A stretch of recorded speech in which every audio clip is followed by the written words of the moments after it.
ඔයා දන්නවද ඔයාගේ ෆෝන් එක හරියට ඩිජිටල් මත්ද්‍රව්‍යයක්, ඩිජිටල් ඩ්‍රග් වගේ කියලා? පළවෙනි හානිය. ඔයා ස්ක්‍රෝල් කරන හැම පාරකම ඔයාගේ මොලෙන් ඩෝපමීන් නිකුත් වෙනවා. මේක හරියටම මත්ද්‍රව්‍ය ගන්නවා වගේ ඇබ්බැහියක්. මේ නිසා මොලේ කල්පනා කරන කොටස ග්‍රේ මැටර් අඩු වෙන්න පුළුවන්. දෙවැනි එක අවධානය අඩුවීම.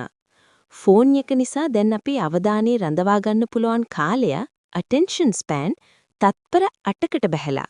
ඒ කියන්නේ gold fish කෙනෙක්ට වඩා අන්තයි. තුන්වෙනි හානිය prefrontal cortex එකට වෙන බලපෑම.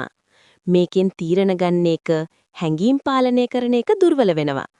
පොඩි දෙයකටත් කේන්ති යන්නේ ඒකයි. ෆෝන් එකේ වහලෙක් නොවී ඉන්න උත්සාහ කරන්න.